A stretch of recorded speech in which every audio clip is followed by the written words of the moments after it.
And now let's go back to the White House because President Donald Trump is taking questions from reporters. Let's listen in. They go to a restaurant, they're afraid to walk to work. It's a very dangerous place, very unsafe. And now it's a very safe place. We brought in the National Guard. We worked with Cash and the FBI, and Janine is doing fantastically, and Todd, and everybody. And it's now a very safe city, and people are pouring in, and you see the grass is all beautiful. We put a lot of new grass in because, you know, like people, grass has a life too. And this grass, it was about a long time. But the waterfalls we talked about and the fountains, most of them are in the final stages or fixed. People are writing me letters. People are talking about it. We have some of the most beautiful fountains in the world, and there wasn't one, not one, that worked. We had 29. Out of the 29, not one was worked, in addition to the reflecting pool, which is even, you know, that was the big one of them all, but that was a disaster. So with all of that, and this place is looking beautiful. I rode through it yesterday. Where the fences are down. The homeless aren't staying here any longer. We're helping them out, but we're not, you know, we just can't have them in the nation's capital. And when foreign dignitaries come in, they're saying, the first thing they say to me, this place has really changed.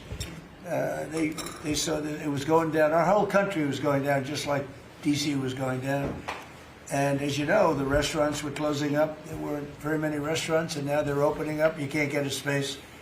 And everyone's going out to dinner and they're safe. And we have the national security and we have the National Guard, and we're going to keep them.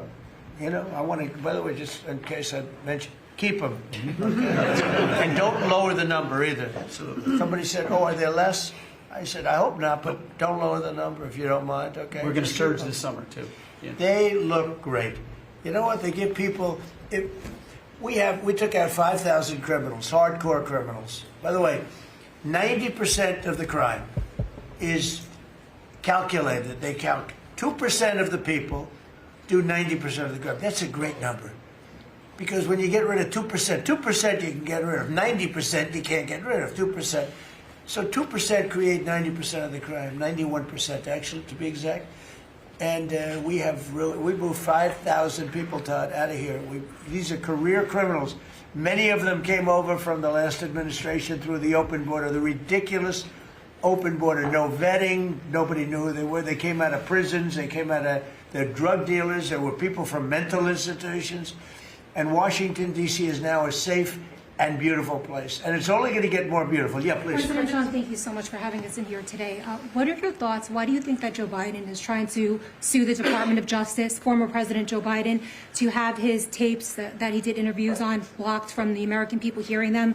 Do you think that he's trying to hide something? And maybe Acting Attorney General Todd Blanche could comment on if they will countersue and release those tapes to the American public. Are you talking about it with respect to his book? With respect to his memoirs. I'd like to see it. I don't know. Maybe there's some constitutional reason. I don't know. I would like to see what he has to say, because we can never allow what happened to this country to happen. The man was grossly incompetent, and the Democrats, I call them the Democrats because the policy is so bad, but they came very close to destroying our country. We can never let it happen again. And I hope that you're able to produce that. I think it would be a very interesting reading for people. On the Strait of Hormuz, Mr. President, Iran wants control of the Strait of Hormuz. Would you accept a short-term deal that allows Iran and Oman to control the strait? And would they have to open it immediately, or would you be open to that happening over a period of time? No, the strait's going to be open to everybody. And who would control it? It's international waters.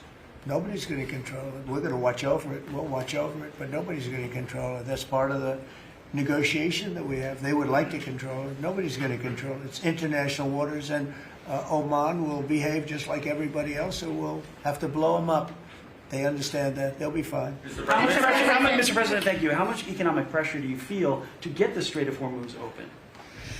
Well, you have to say, the United States has so much oil that we are an exporter of oil. So we have plenty of oil. We're very lucky. We're blessed with the greatest piece of land in the world from that standpoint, and we have more than anybody else. And now when you add Venezuela to it, we have, I think, 64% of the world's oil. And we're getting along very well with Venezuela, by the way. It's being run really beautifully. The big companies are moving in. It's going to be amazing, because it's also, like us, they're very blessed in that sense. But we have natural energy that no other country has. We have more than anybody else. So it's really a world problem because most of the world doesn't have that. And we're making it available. During the closing, I don't know if you've seen some of the satellite pictures, boats, hundreds of boats lined up. It looks like, I used to say, the Long Island Expressway with cars. They're lined up and they're coming to Texas, Louisiana, they're coming to Alaska to fill up their boat. They're a big boat. Some of them are really big, 2 billion gallons. Even bigger than that now they make them. They make them up to 4, Chris, I hear. Now they make them up to 4. The 4 are now the big ones. Used to be the 1s. Now it's 4 million barrels of, think of that, 4 million barrels of oil in one boat. But they're lined up and they're right now heading to Texas, and they've already filled up and they've gone back. In addition to that, you have a lot of boats, you have about 1,500 boats in the Strait wanting to get out, and at the right time we'll release them. But the American people, sir, are seeing higher gas prices. Yeah, now, it's come down a little bit, but it's still $4.45. Oh, it'll come down a lot. It'll come down to where it was before. We had it, when I was in Iowa, we had, driving by, and we saw gas stations, $1.90 a gallon, $1.85, $1.87 were the 3 that we saw. We had it down in some places below. Now, we can't help but California where they charge so much tax that, you lower it and they charge tax. They've got to straighten the act out in California. But we had gasoline down to a very low number. I think we'll be hitting that number shortly after that whole excursion ends. Does that give you more urgency? But regardless of anything, as Marco said better than anybody can say it, you can't let them have a nuclear weapon. They would use it instantly. They wouldn't think about it. They would use it instantly.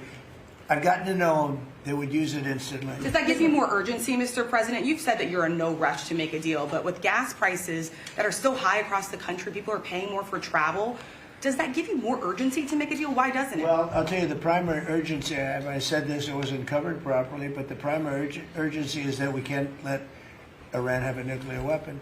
But at the same time, we have a tremendous amount of oil, gas, coal. We have tremendous amounts of energy. We're blessed with something very special.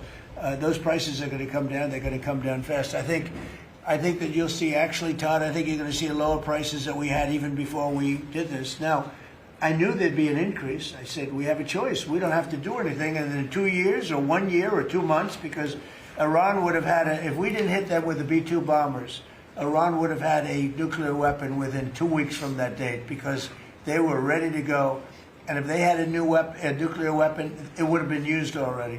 It also would have been used had I not terminated the Obama deal, the Iran nuclear deal, as we call it. That was in my first term. Had I not terminated that, they would have had a nuclear weapon a long time ago. I would say it was a guarantee that it would have been used. And it would have blown up Israel. It would have blown up the entire Middle East. And that's never going to happen. Yeah, please. Mr. President, On on Iran, would you be comfortable with Russia or China taking their stockpile of highly enriched uranium, and have they offered to do that? No, I wouldn't be comfortable. Mr. President, That would not make me comfortable. is the U.S. considering easing sanctions on Iran to allow Iran to sell its crude to market? No, we're not talking about any easing of sanctions or giving money. No sanctions, no money, no nothing. We have control of money that they claim is theirs. We'll keep control of that money. And when they behave properly and when they do what's right, we'll let them have their money. But right now, we're not doing that, and it's not. One thing is not contingent on the other. Mr. President, on the shooting last weekend, it came barely a month after the third assassination attempt against you during the White House Correspondents' Dinner. What was your reaction when you first heard about the latest shooting, and what gives you the courage to really keep doing your job effectively without thinking about these threats every day? Well, I can't think about it because if I thought about it a lot, I wouldn't be a very good president. I wouldn't be here, probably. I'd be up in some room with a locked door and say, just leave me alone. So I can't really think about it. It's just something that, it's a sad part of life. It's a dangerous business. What I'm doing is a dangerous business. And they say, and now look, we have been maybe the most consequential, but we certainly have been one of the most consequential. This group has been a very consequential administration. And they say if you're not consequential, you don't have so much problem. If you are consequential, you do. So you have to look at that. But it's a shame. It's a sad It's a very sad fact of life. Look, anybody in office, not only in this country, in other countries too, but when you are a consequential president, your life is in grave danger. I knew that. Yeah. Mr. President, how would you characterize the current state of the talks with Iran? I guess if it were a football field, what yard line would you be on? Well, I think we're doing very well. They are starting to give us the things that they have to give us, and if they do, that's great. And if they won't, then the man on my left is going to finish them off. Is there a time frame in your mind? What? Is there a time frame in your mind for? I mean, it happens quickly. The problem is every time I mention a time frame, for instance, I see, we've been doing this for a few months. Vietnam lasted 19 years. Korea lasted 8 years. Afghanistan lasted many years. They were all many, many years, and we're into it for a few months. And I read about you people like you. What's taking so long? But we're in it. We lost between two big wars, Venezuela and Iran. We lost 13 souls, 13 great people. Met the parents, great people. And it's a terrible thing, but 13. If you look at the war casualties and the deaths in wars for Vietnam and all that, they lost hundreds of thousands of people in numerous of these wars. We're very cognizant of that. We want to lose very few. We want very few to be injured. We're very careful. But war is war. War is dangerous. But we've lost 13. I saw the Democrats took an ad putting in the 13 people that were lost. And when you look at hundreds of thousands of people that were lost in the Middle East, Iraq, all the different wars we were in, we have done an amazing job. With that being said, I hate to lose 13. I hate to lose one, but we've been very capable. I mean, when you think of it, we took over Venezuela in one day. We have done a similar job, but we said, well, give them a little chance at the request of somebody that we greatly respect from Pakistan, the Field Marshal and the Prime Minister. They've been great. They asked us, would we pause the war for a little while because they'd like to, so we'll do that. But we had them beat. They're, no better now. We could close that out very quickly. If we can do it in a different way, that'd be good. If we get everything we want. But we could close that out very, very quickly, and we may have to.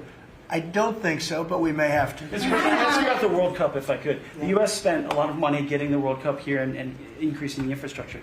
Does the economic benefit outweigh the cost? No, the World Cup is great. It's the most successful they've ever had, ticket-wise. They've never had anything that sold so quickly. It's amazing because it's the United States. What you don't think of benefits? I call it soccer. It's just easier to do because we have football and they have 2 footballs, right? They call it football. But most people never thought they'd see anything like that. The World Cup, it's turned out to be the most successful World Cup from the standpoint of what's happening than they've ever had. Yeah, please. Thank you so much. Rowena Ortiz with Turning Point USA. I have one question for you and one question for Vice President J.D. Vance on fraud.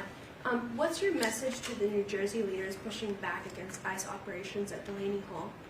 About ICE? Yes. Or about NICE, as I call it, NICE. The NICE facility.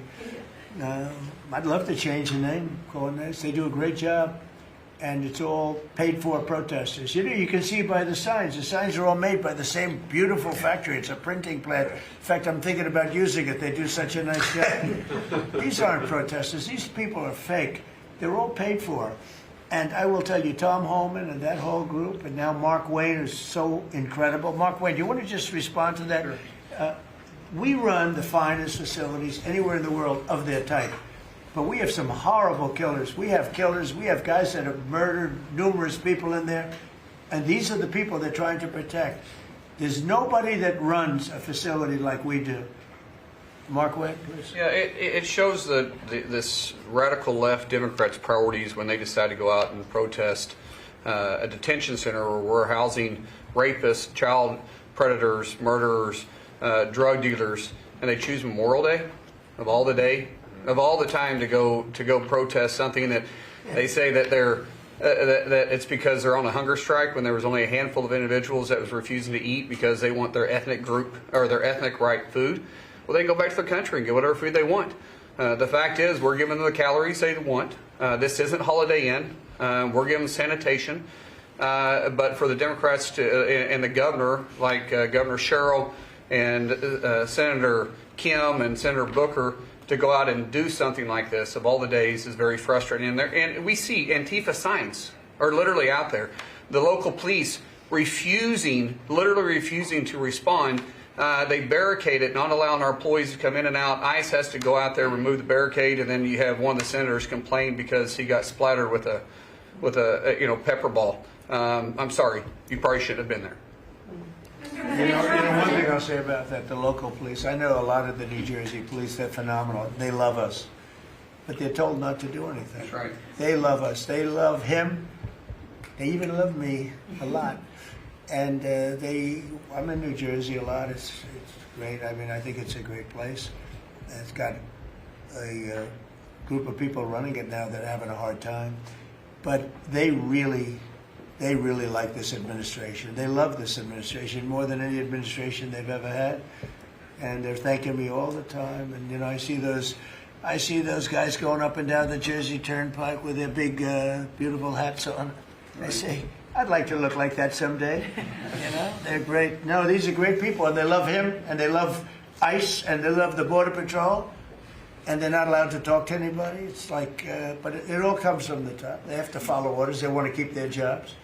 Are you expecting Congress to pass a federal gas tax holiday? A gas tax holiday? Yeah, to suspend federal Well, gas it's something we might talk about. Let's see what happens over the next week, 2 weeks. A lot of good things are happening. So are you going to the Knicks game next week? No, I was invited I was going to go on Wednesday, but they closed it out very quickly. They're great. And Jim Dolan's a great guy. He's, as you know, owns and in charge of Madison Square Garden. He's having a good year. Boy, what a team.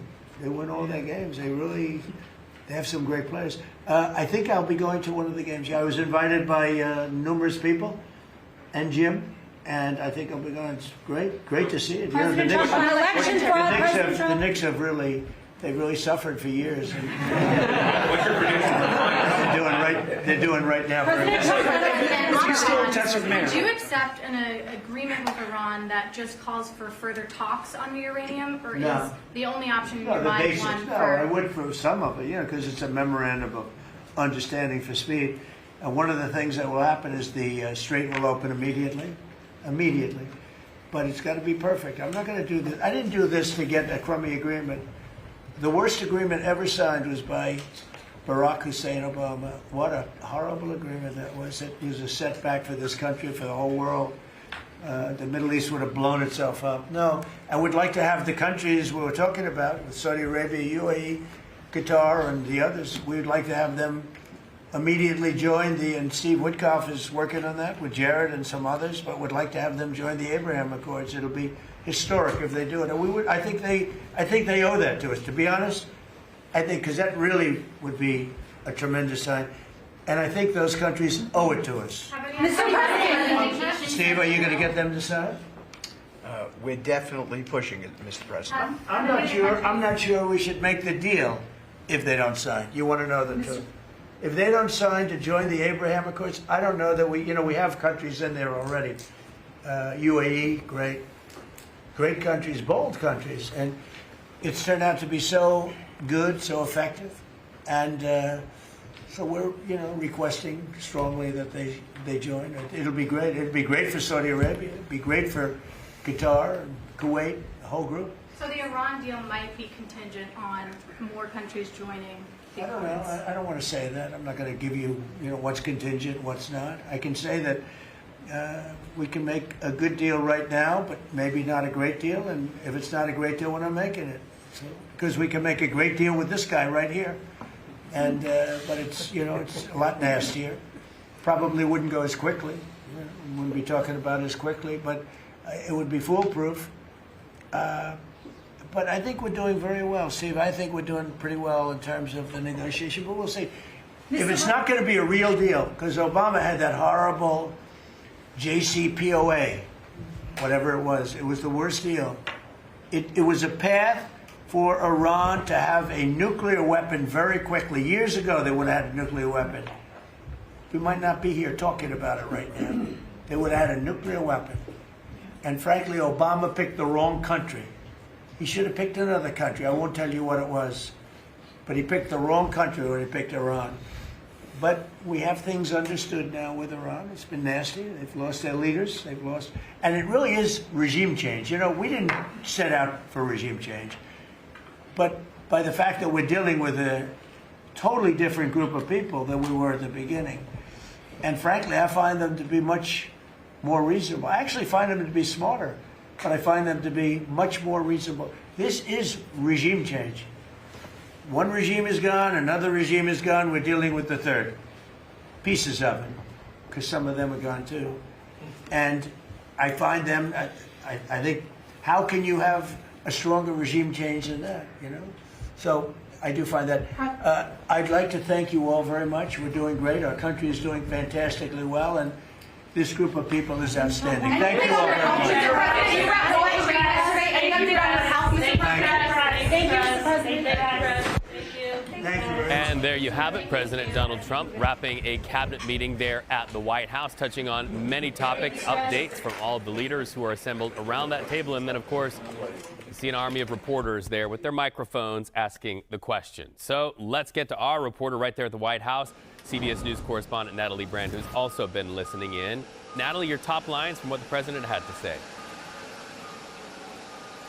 Reed, good to be with you. The president obviously asked a number of questions about Iran since today's cabinet meeting, number 12, comes amid this critical stage of negotiations to try to reach an agreement with Iran to end fighting. And he was, asked for updates on that front. He would not give a timeline, a new time frame of how long Iran has to reach this agreement, but said that he did not do this, referencing Operation Epic Fury, to get, quote, a crummy agreement. He was also asked about the Strait of Hormuz, since that is a key part of what would be an agreement to reopen the strait. And he was asked that would he agree to something where Iran is claiming to control the strait. He said this is an international waterway. No one controls the strait, that, Iran has to back down from its desire to formalize its control over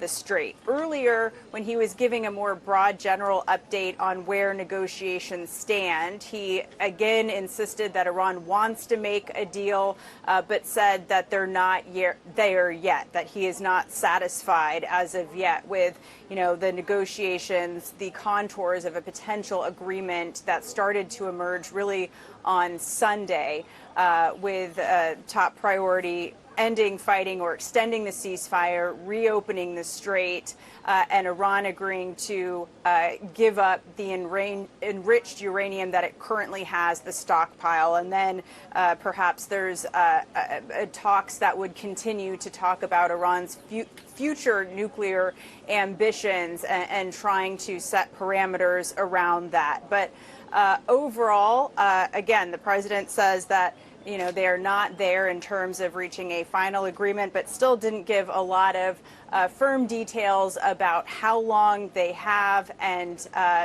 what happens next, Reed. All right. And while we have you, Natalie, Axios is reporting right now that President Trump appointed Pam Bondi to a new panel on artificial intelligence. This also comes with some news that's personal relative to her health. Break that down for us.